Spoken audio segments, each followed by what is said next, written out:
Bismillahirrahmanirrahim. Assalamualaikum warahmatullahi wabarakatuh.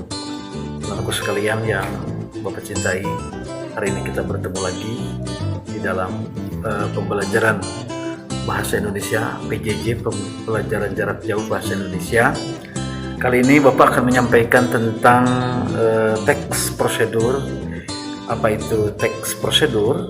Teks prosedur itu adalah berupa langkah-langkah atau tahapan yang harus dilakukan oleh seseorang untuk mencapai sebuah tujuan. Nah, dengan demikian tahapan-tahapan itu harus kita lalui, atau dalam bahasa Inggrisnya yang disebut dengan Standard Operational Procedure atau SOP. Jadi ada langkah-langkah. Nah, langkah-langkah itu ada yang berupa dengan poin-poin, ya, pointer 1, 2, 3, 4, ataupun ada urutan pekerjaan, misalnya dengan dan, lalu, kemudian berdasarkan tujuannya tersebut, berdasarkan tujuan teks prosedur dibagi menjadi 3 jenis.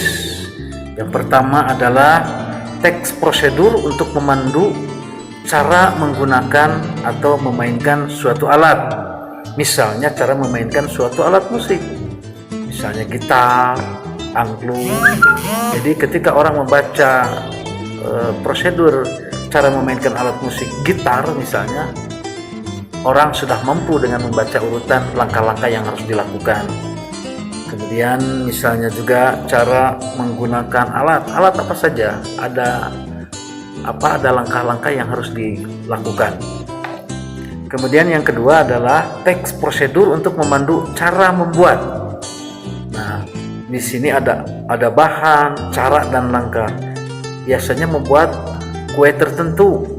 Nah, itu biasanya ada bahannya, kemudian cara membuatnya dan langkah-langkahnya bagaimana supaya rasanya tetap enak, seperti itu. Nah, kemudian yang bagian ketiga yaitu teks prosedur untuk memandu cara melakukan sebuah kegiatan. Misalnya cara menari, cara melakukan senam. Di dalam kehidupan ini, kalian misalnya yang pandai menari ataupun tidak, ketika membaca prosedur yang harus dilakukan, ada urutannya 1, 2, 3. Nah, itu kita akan paham, kita akan mampu, siapapun mampu mengerjakan pekerjaan itu berdasarkan urutan atau langkah-langkah yang dibuat oleh kita atau oleh seseorang. Nah, kalau di dalam bahasa Inggris misalnya disebut dengan Standard Operational Procedure yang disebut dengan SOP. Nah, itu adalah langkah-langkah yang harus dilakukan oleh seseorang dalam rangka mencapai tujuannya. Demikian, Nak. Nah, nanti kalian harus mampu menguraikan, misalnya cara memainkan alat musik, bisa seperti kata Bapak tadi, suatu alat misalnya, kamu buat langkah-langkahnya, bisa dengan pointer 1, 2, 3, 4, atau dengan kata penghubung, misalnya lalu, kemudian, menggunakan dalam bentuk paragraf, ya. Kemudian kamu juga harus